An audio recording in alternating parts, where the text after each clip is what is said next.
briefing. With that, I hand over the floor to Foreign Secretary. Sir. Thank you, Ranveer. Good evening. Thank you all for joining for this briefing. You would have perhaps seen some information related to developments since late last night, early this morning, which has been put out by the Ministry of Defense. Just in case it has been missed, I will request Colonel Sophia Qureshi and Wing Commander Vyomika Singh to just update you and fill you in on the details. Thank you, sir. Operation Sindoor पर 7 मई 2025 को हुई press conference के दौरान भारत ने अपनी प्रतिक्रिया को केंद्रित, संतुलित और गैर उत्तेजक बताया था। यह विशेष रूप से स्पष्ट किया गया था कि पाकिस्तानी सैन्य ठिकानों को निशाना नहीं बनाया गया। साथ ही दोहराया गया कि भारत में किसी भी सैन्य लक्ष्य पर हमले का उचित जवाब दिया जाएगा। 7 से 8 मई 2025 की रात को पाकिस्तान ने उत्तरी और पश्चिमी भारत में स्थित कई सैन्य ठिकानों को, जैसे कि अवंतीपुरा, श्रीनगर, जम्मू, पठानकोट, अमृतसर, कपूरथला, जालंधर, लुधियाना, आदमपुर, भटिंडा, चंडीगढ़, नाल, फलौदी, उत्तरलाई और भुज पर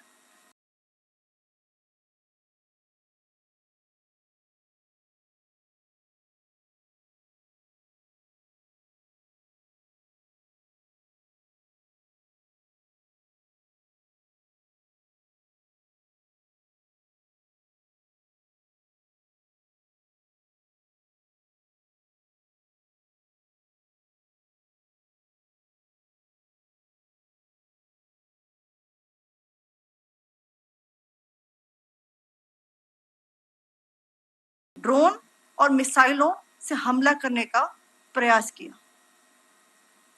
इन हमलों को इंटीग्रेटेड काउंटर यूएस ग्रिड और वायु रक्षा प्रणालियों द्वारा निष्क्रिय कर दिया गया। इन हमलों का मलबा कई स्थानों से बरामद हुआ, जो कि पाकिस्तानी हमलों का प्रमाण है। On the night of 7th May 2025, Pakistan attempted to engage a number of military targets in northern and western India using drones and missiles.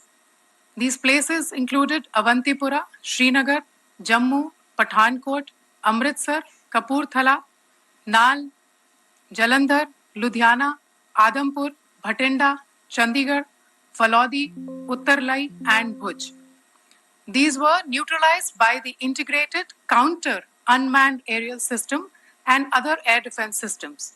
The debris of these attacks is now being recovered from a number of locations that prove the Pakistani attacks. आज सुबह भारतीय सशस्त्र बलों ने पाकिस्तान के कई स्थानों पर वायु रक्षा रडार और प्रणालियों को निशाना बनाया। भारत की प्रतिक्रिया समान क्षेत्र में समान तीव्रता के साथ की गई। यह विश्वसनीय रूप से ज्ञात हुआ कि लाहौर में स्थित एक वायु रक्षा प्रणाली को निष्क्रिय कर दिया गया। Today morning, Indian Armed Forces targeted air defense radars and systems at a number of locations in Pakistan. Indian response has been in the same domain with the same intensity as Pakistan. It has been reliably learnt that an air defense system at Lahore has been neutralized. Pakistan ने नियंत्रण रेखा पर आकरण गोलीबारी की तीव्रता बढ़ा दी है, जिसमें कुपवाड़ा, बारामूला, उरी, पुंछ, मेंढर और राजौरी क्षेत्रों में मोर्टार और भारी तोपखाने का इस्तेमाल किया जा रहा है। Pakistan has increased the intensity of its unprovoked firing across the line of control using mortar and heavy calibre artilleries in areas in Kupwara, Baramulla, Uri, Poonch, Mendhar and Rajouri sectors in Jammu and Kashmir.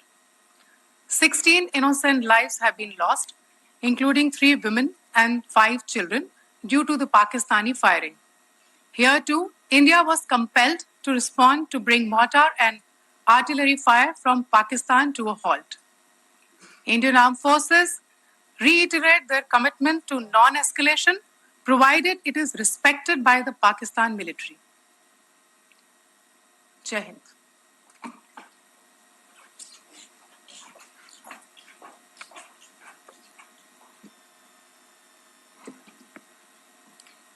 Thank you. Friends, this is, as I said, further to the briefing that was provided yesterday and some of the updates that have been just provided by Colonel Qureshi and Wing Commander Singh. I thought that we would just put some of the aspects related to the events that started on 22nd April with the barbaric terror attack in Pahalgam into further context, because there is a certain amount of commentary that has happened with regard to the events since then. And more than the commentary, there has been a lot of disinformation that has been directed at us from across the border. So a few things that I would like you to keep in mind. First of all, there is mention on all sides of escalation. I think the first point that you have to keep in mind is the attack of 22nd April in Pahalgam is the original escalation. ये जो सिलसिला है जो हम देख रहे हैं आज की घटनाओं को लेके, ये 22 अप्रैल के पहलगाम के हमले से शुरू हुआ है. एस्केलेशन वहां पे हुआ है और उस एस्केलेशन का जवाब भारतीय सेना ने, भारतीय फौज ने कल अपने एक्शन से दिया है. Secondly, I want to invite your attention to the involvement of the group calling itself the Resistance Front in these attacks. I pointed this out yesterday that this is a group that is a known front for the well-known Pakistan-based terrorist organization, Lashkar-e-Taiba. The group has been reported earlier. I mentioned to you about the Indian authorities providing information to the UN 1267 Sanctions Monitoring Committee. In fact, we are going to be meeting with the team again very soon, and we will be providing an update to the information that we have provided earlier. But what is interesting, दिलचस्प बात यह है कि संयुक्त राष्ट्र की सुरक्षा समिति में जब पहलगाम के हमले को लेके एक प्रेस वक्तव्य जारी करने की बात चल रही थी, तो आप सोचिए किस देश ने टीआरएफ का, द रेजिस्टेंस फ्रंट का उसमें मेंशन किया जाना, उसको अपोज किया, पाकिस्तान ने. This was after the fact that the TRF claimed responsibility for this attack not once but twice, within a few hours after the incident on the 22nd of April, and then again on the morning of 23rd April. And it is perhaps only after the full gravity of the incident was realized by its masters and handlers across the border that it was managed to back off from this claim. Obviously, that retraction doesn't convince anybody. तीसरी चीज जो मैं आपसे कहना चाह रहा था, और कर्नल कुरैशी और विंग कमांडर सिंह ने कल भी बड़े स्पष्ट शब्दों में और आज भी आपसे ये बात साझा की है. जो भारतीय रिस्पॉन्स है वो नॉन एस्केलेटरी है, प्रिसाइज है, सटीक है, मेजर्ड है और कंसिडर्ड है. Our intention has not been to escalate matters. We are only responding to the original escalation, as I said, and our response has been targeted, precise, controlled and measured. Only military no military targets have been selected. Only terrorist infrastructure in Pakistan has been hit. Now, there are, as I said, a number of issues that have been raised in commentaries, and there's a lot of, as I said, unfounded disinformation and fabrication that has come from across the border. And I would just like to use this opportunity to set the record straight on some of these issues. The first of these is Pakistan trying to wash its hands off any and all involvement with terrorism. I think the Pakistani information minister said there are no terrorists in Pakistan. And I think he was challenged on that in the television program that he was appearing on. But even if I partially repeat myself from yesterday, I think Pakistan's reputation as the epicenter of global terrorism is rooted in a number of instances where concrete evidence is available, not just to India, but to governments and authorities and agencies around the world. There are several terrorist attacks around the world where Pakistani fingerprints have been found. I don't need to belabor the point with regard to this audience about where Osama bin Laden was found and who called him a martyr. Pakistan has also for decades pursued cross-border terrorism into India with impunity. And as I said yesterday also, in order to deliberately mislead the international community, they claimed that the terrorist Sajid Mir was dead. They came under pressure, and Sajid Mir was then brought back to life, arrested, and is now apparently in Pakistani custody.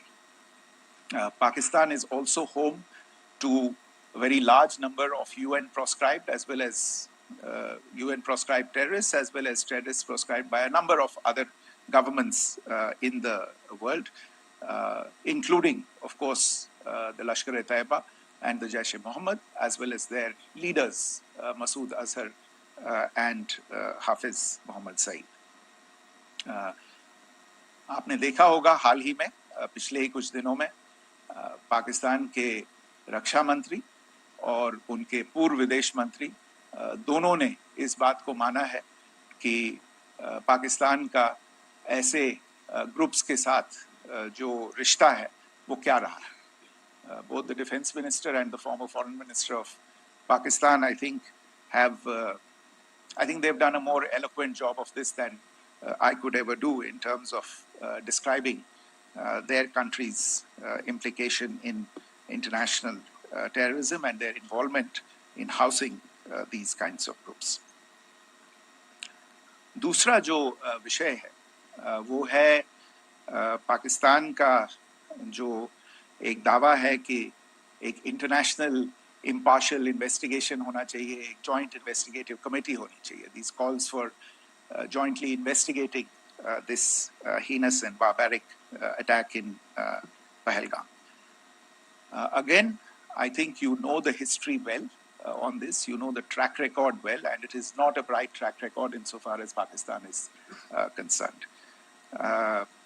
In fact, in the pursuit of justice for the victims of multiple terrorist attacks, whether it be Mumbai in 2008, in Pathankot in 2016, or many others, but in particular for these two attacks, India had offered to cooperate. India provided forensic evidence and urged Pakistan to bring the perpetrators of these attacks to justice. We, in particular with regard to the Mumbai attacks of 2008, where a Pakistani Lashkar-e-Taiba terrorist was captured alive, India provided extensive information and evidence related to the involvement of Pakistani terrorists in this attack. Cases were registered, but you are all aware that these cases have not progressed despite the formation of judicial teams, etc. And Pakistan has consistently stonewalled all efforts to move the investigation along. In fact, with regard to the Pathankot attack as well, a joint investigative team was formed. We gave access, unprecedented access, I should say, to Pakistani team to the site of the attack. Details of call records data and DNA, etc., were shared with Pakistan. We had shared with them details related that we had been able to access to the addresses of terrorists. We presented evidence against the office bearers of Jaish-e-Mohammed who had conspired in the attack and the handlers of the terrorists who facilitated them and guided them in. But there has been no movement on this. So in all of this, I think the experience has not been positive, and it certainly doesn't give us the confidence now to take at face value Pakistani assertions of wishing to participate in a joint investigation. These are just delaying tactics. These are just stonewalling tactics. And in fact, there is reason to believe that Pakistan uses the evidence that we provide only to cover its tracks and, in fact, defend the terrorists who we are looking for and obstruct the path of investigation. A third point that I wanted to address was the claim that only civilians were killed in the strikes on the 7th of May. We have made the point very clearly that all attacks on the morning of 7th May were against carefully selected terrorist infrastructure, terrorist targets. It is not clear to us, in fact, seeing some of the coverage of the after effects of these strikes, including the funerals for the terrorists that are held yesterday. I think a lot of you have seen the reports and the coverage on media. If only civilians, if any civilians were killed in these attacks, I wonder what message this picture actually sends to all of you. This is a question that is worth asking. It's also odd that the funerals of civilians are carried out with the coffins being draped in Pakistani flags and state honors being accorded. As far as we are concerned, the individuals eliminated at these facilities were terrorists. Giving terrorist state funerals may be a practice in Pakistan. Doesn't seem to make much sense to us. Pakistan has also claimed that India deliberately attacked religious sites. This is completely false again. I have made it clear that the targets were terrorist infrastructure, terrorist facilities, and locations connected clearly with incidents of cross-border terrorism into India. And it is in fact Pakistan that is misusing religious sites as a cover to in fact radicalize, direct and indoctrinate and train terrorists. In fact, contrary to what Pakistan is claiming, yesterday Pakistan launched a targeted attack on the Sikh community in the state of Jammu and Kashmir, hitting Gurdwara in Poonch and the homes of Sikh community members, which came under attack. and we know that at least 3 individuals were killed in that particular attack.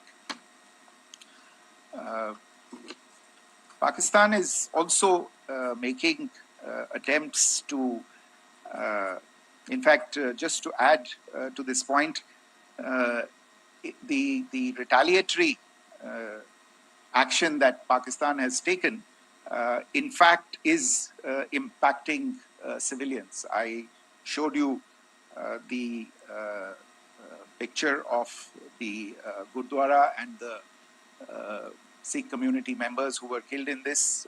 There are other civilians also who've been killed and injured in these attacks.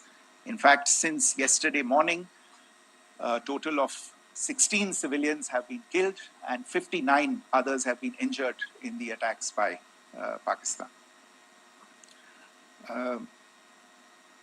Not only this, Pakistan is also making attempts as part of its disinformation campaign to paint our action with regard to cross-border terrorism through the communal angle. If that is the issue, then I think I can do no better than to cite or point you in the direction of the Pakistan Army Chief's speech of 16 April 2025. I think that is the last word in communal rhetoric. And in the Pahalgam attack itself, you are aware of the kind of religious profiling that was done there. And perhaps there is a linkage between these two events. I can only say that these nefarious designs will not be allowed to succeed in India. And it is to be noted that people from all faiths, all religions, all regions in India have unequivocally, not just in India but around the world, have condemned these attacks. The Pakistani claims of now responding to India's strikes of the 7th of May. As I said right at the outset, it is India which is responding. The original escalation was by Pakistan on the 22nd of April. We are the ones who are responding to that escalation with the action that was taken yesterday morning. And again, I would like to emphasize that the action was restrained. It was directed towards non-civilian, non-military targets and confined to terrorist camps. And again, as we have been saying since yesterday, any further action by Pakistan, some of which we are seeing today, is nothing but escalation by Pakistan now, once again, and will be responded to and is being responded to appropriately. One point that I wanted to also address was the allegations to the targeting of a dam, the Neelam Jhelum project in Pakistan-occupied Kashmir. I want to say that this is an absolute and complete fabrication and a blatant lie. India has targeted only and only terrorist infrastructure, and the details of that terrorist infrastructure, together with the locations, were shared with you yesterday by Colonel Qureshi and Wing Commander Singh. I should note that if this kind of a claim is a pretext for targeting Indian infrastructure of a similar nature, Pakistan will be entirely responsible for the consequences that will undoubtedly follow. Finally, I want to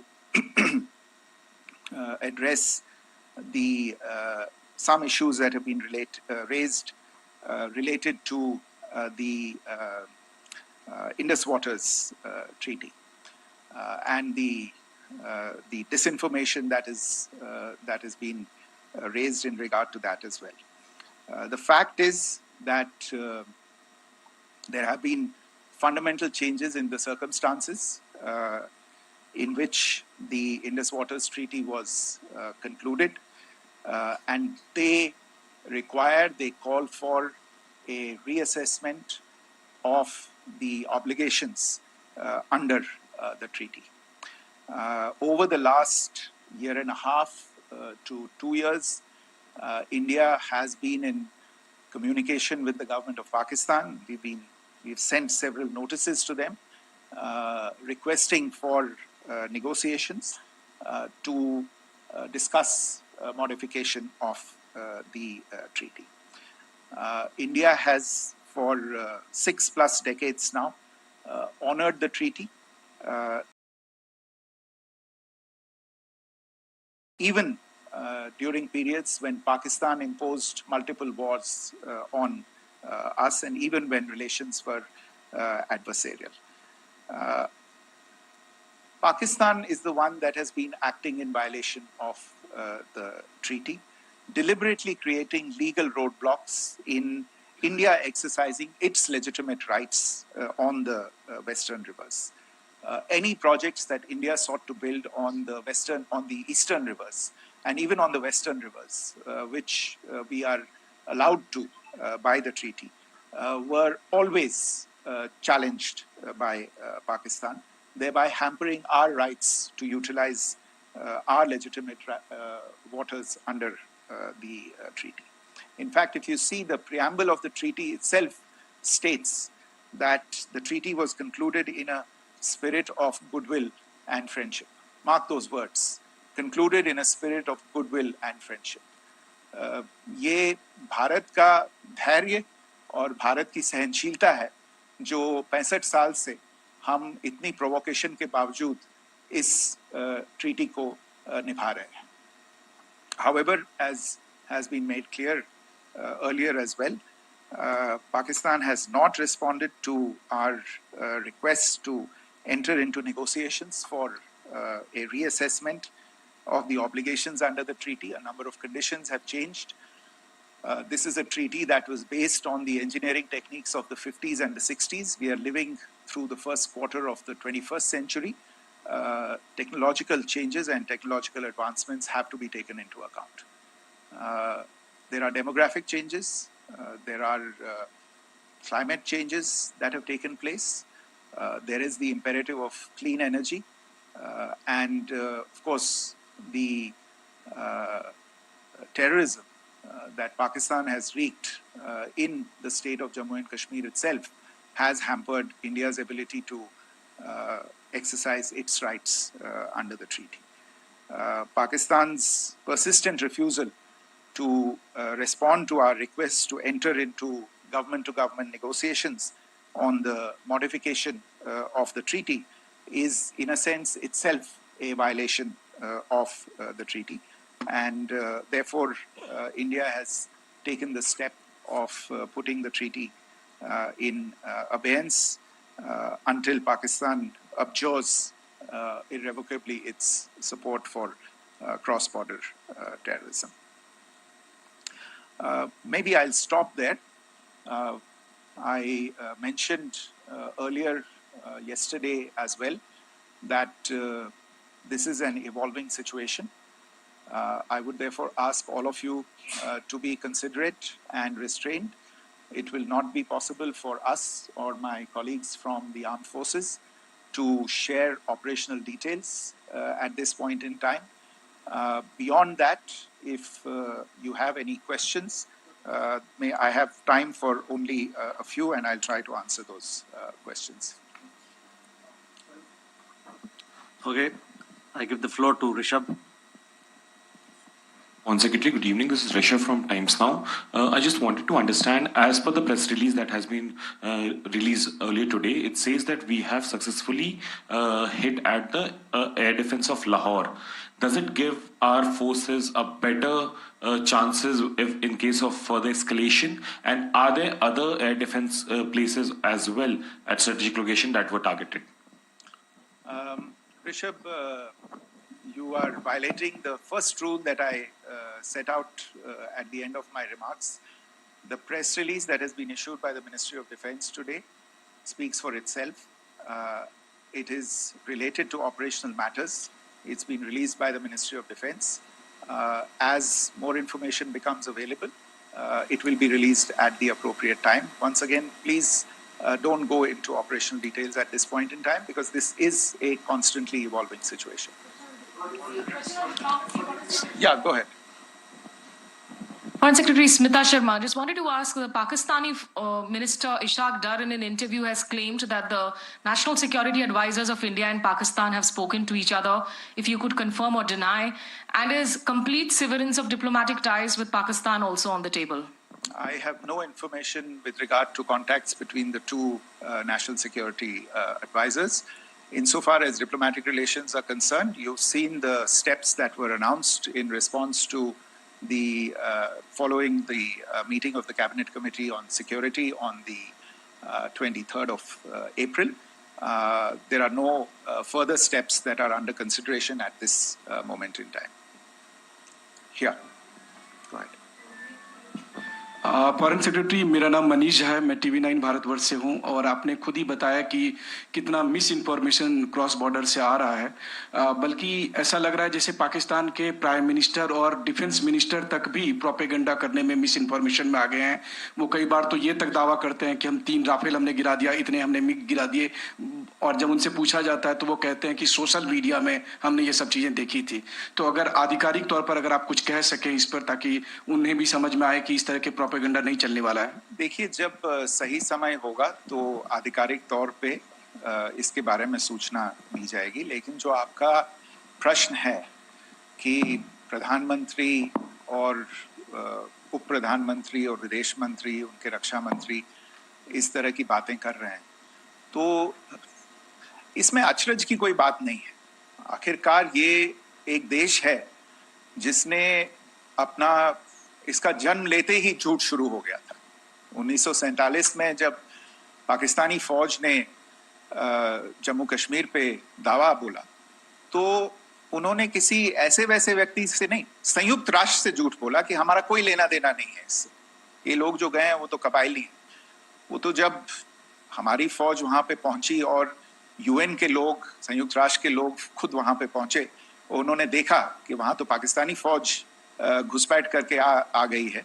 उसके बाद पाकिस्तान को मुंह की देखनी पड़ी और उनको मानना पड़ा कि हाँ, उनकी फौज वहां पे कुछ समय से पड़ी हुई है। तो ये जो यात्रा है एक तरह से 75 साल पहले शुरू हो चुकी है। तो I am not surprised that this kind of disinformation is being indulged in. Yeah. Siddhant. So Siddhant from Beyond. So we have seen a lot of negative comments coming from the Pakistani military of escalation. If tomorrow there is an escalation, there are strikes, we know one attempt has been thwarted, what will be the Indian response to those attempts of creating more escalation? Because it is looking like it's going towards more escalation. And my second question is, are any other world powers, essentially the P5 countries, the West Asian countries, reaching out to de-escalate the current situation? Look, on escalation, we've already made our stance clear. I mean, there are 2 basic points. First of all, it is Pakistan that escalated on the 22nd of April. We are only responding to that escalation. And then what we have said yesterday and what my colleagues have said today, that now if there is an attempt at further escalation by Pakistan, it will be responded to in an appropriate domain. And therefore, the choice is entirely that of Pakistan to make. As to your second question, I don't think I can do better than to point you in the direction of the statements that are being made from practically every chancellery in the world and the sentiment that they are carrying. That sentiment essentially and for the major portion is support for the government of India in the context of the condemnation of the terrorist attack in Pahalgam on the 22nd of April. There is wide recognition of the government of India's right to respond to these attacks in self-defense, and of course a desire to ensure that there is not further escalation. I think these statements speak for themselves. Yeah. Sir, this is Mosami from India Today. Now, in the all-party meeting, we have learned that the defense minister has said that, in the Operation Sindoor, almost 100 terrorists were killed. Would we have any details about what is the number like, and also about if there were any big faces, masterminds, terrorist masterminds who were in fact killed? There is also a report that Masood Azhar's family's 10 members have been killed, and Rauf Asghar, who was actually the mastermind of Pulwama, he's also been badly, severely injured. I don't have information at this point in time to share with you on these issues. But as I said, I think, there is so much information out there on television, in the news media, in social media, that it sometimes looks like a long time has passed since this. Please understand that slightly over 36 hours only have passed since this operation was undertaken. Let's have some patience. Information will come out. It will be shared in due time. Shruti. Thank you, Foreign Secretary. Shruti Ranjan from Bloomberg. Sir, could you give us any understanding whether India has moved the IMF or the World Bank to kind of, sensitize them about the the bailout that Pakistan has, and, the kind of stuff that the Pakistan government is doing? Look, we have an executive director at the IMF. Tomorrow there is a meeting of the board of the IMF, and I'm sure that our executive director will put forward India's position. The decisions of the board are a different matter. You know the process through which they are made. But I think the case with regard to Pakistan should be self-evident to those people who generously open their pockets to bail out this country. And since you are from Bloomberg, I think you would have the data on how many IMF bailout programs have been, very good, thank you, have been sanctioned in the space of the last 3 decades. And I think you would also have an idea of how many of those programs have actually reached successful conclusion. Probably not many. So I think this is a decision that board members have to take by looking deep within themselves and looking at the facts. So we can, one last question, sir. Yeah. One last question. Foreign Secretary, I'm Siddhant from CNN News 18. I would like to know, since it's an opportunity to speak to you, I would like to know the response coming from United States since last 3 weeks. Saudi Arabia, Qatar. In fact, Prime Minister Modi spoke to Qatar before the strikes that evening. Perhaps how do you read the support coming from these countries? Perhaps traditionally they were seen on the other side. This time around, their statements are strong worded. In fact, India-Saudi joint statement also had a very strong condemnation, strong worded condemnation. United States at all levels have condemned the attack and have extended support. In fact, Saudi Deputy Foreign Minister is in India. He just met EMS Jaishankar. Also, if you could shed some light on his visit, his meeting with EMS Jaishankar. In fact, we have also been told that he met Prime Minister Modi. Thank you. Look, all the countries that you named and many others, we have been in touch with them. The Prime Minister has spoken to a large number of world leaders. A large number of world leaders have called him, as have called the External Affairs Minister. As we speak, there are conversations going on today as well with world leaders. And your assessment or conclusion of the general tenor of these messages is very much on point. And I think this is a recognition of the fact, firstly, of the barbaric nature, the unprecedented nature and character and features of the attack in Pahalgam, and a recognition of India's right to respond to this, and also a recognition of the fact that in responding, we have been nothing but responsible and have done so in a restrained, in a measured, and in a non-escalatory manner. I think that counts for something. People have taken that into account, and that is what is explaining the kinds of reactions that we are seeing.